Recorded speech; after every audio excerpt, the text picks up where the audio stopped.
Well, welcome everyone. I'm Eric Best. I'm the CEO at Mercent, and we're here at Internet Retailer Conference and Exhibition 2014. I'm joined by Deb Carroll, who is Mercent's Director of Paid Search Services, and we're going to spend the next few minutes talking to you about Google shopping campaigns in the context of your paid search, both branded paid search campaigns as well as your long-tail non-branded paid search campaigns. So, Deb, great to have you here. Excited for the session. And why don't we jump right in and talk a little bit about maybe the background leading up to Google shopping campaigns, the transition that we know occurred in 2012 from free advertising to paid. Before we do that, I'll just mention that in addition to managing product listing ads or Google shopping campaigns for retailers, Mercent also has a complete paid search platform as well as paid search services program. So you want to give us a little history on this product listing ads program? Yeah, so I dug through some old files here and I found some screenshots from a whopping 3 years ago, and you can see the difference as to what's happened with the Google search results. This is actually when Google just started bringing out product listing ads out of beta, and you had still product extensions as part of the text ads. You have a shaded box. The whole layout is a bit different. And even towards the bottom of this page here, you can see that the free shopping listings are still present, right? Here's so that another was search. Free organic traffic. Free when we traffic look at the there from the feed that you had sent over. And here's another one. We have an employee at Mercent who's a huge Vikings fan, so another historical moment here for Mercent, which the screenshot was used quite a bit. But again, you see the older style text ads, you see the product listing ads, you still see free results there at the bottom. But today, Google's changed it quite a bit. You don't have the shading even anymore on the text ads, and they start to look a little bit more like organic. Mm-hmm. And there's Google Shopping, all 8, with even some size selectors and a nice big box. It's taking up about 25, sometimes 50% of the above fold screen. So the big change here is everything that is images, prices, seller identity that's on this page is promoted ads, and you're talking about 50%, as you said, up to 50% of the screen real estate on the search engine results page. Yep. Okay. And here's the one for the Vikings hat, same search, similar kind of layout. What gets really interesting is that sometimes as you get more specific, Google Shopping actually starts to take over on the top left. And this is something that Google's been doing more and more, which is serving top left. So there's another example too.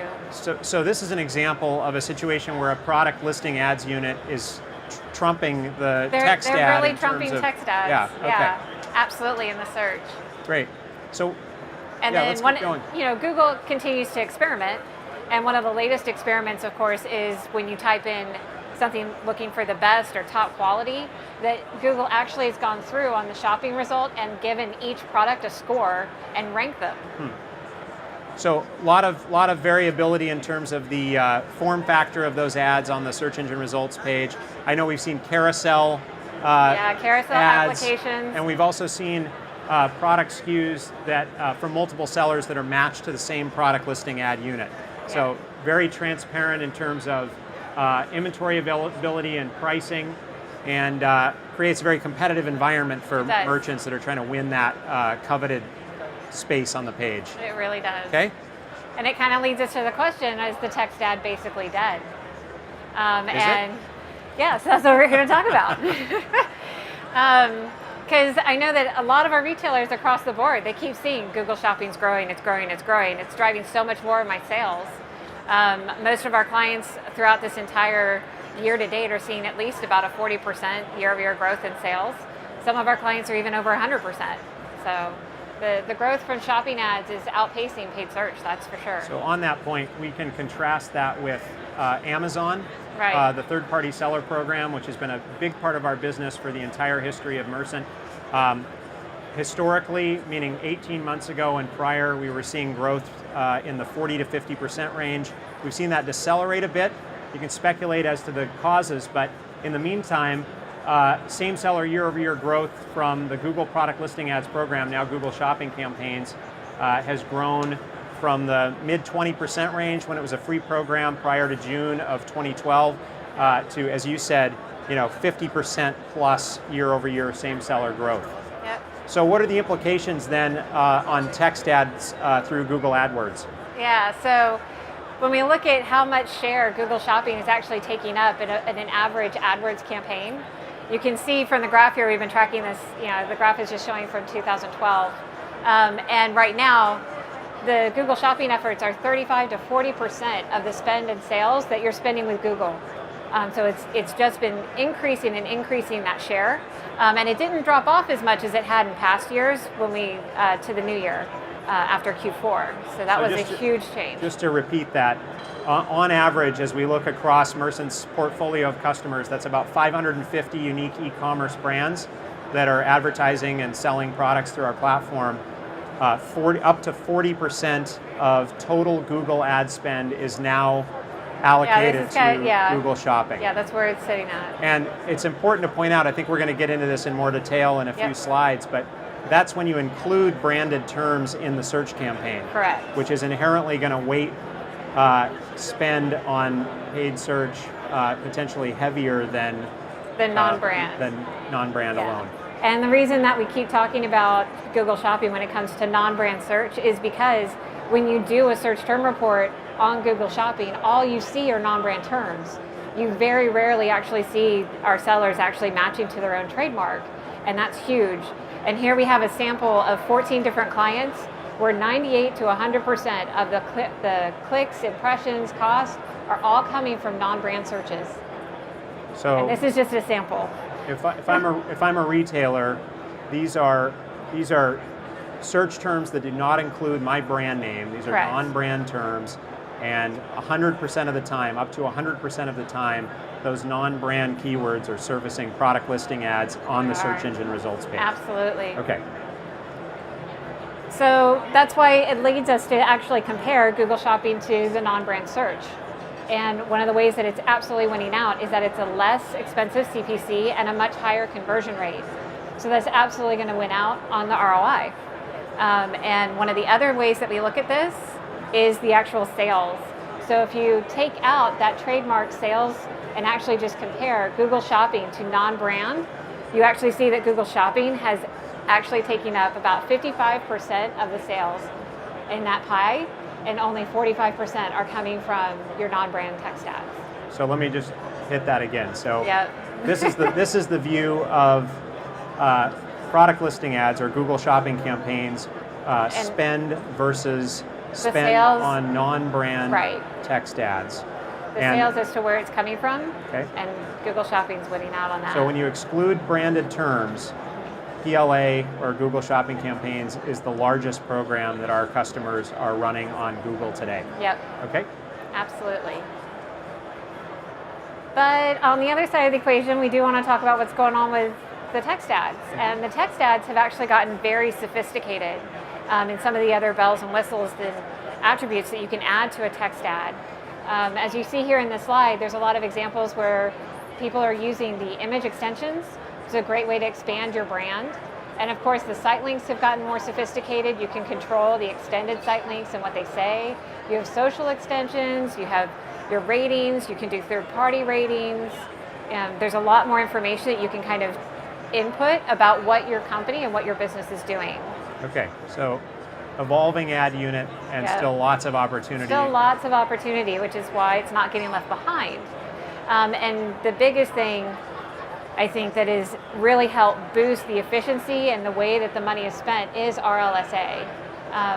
Leveraging that audience targeting as part of your text ads is really important.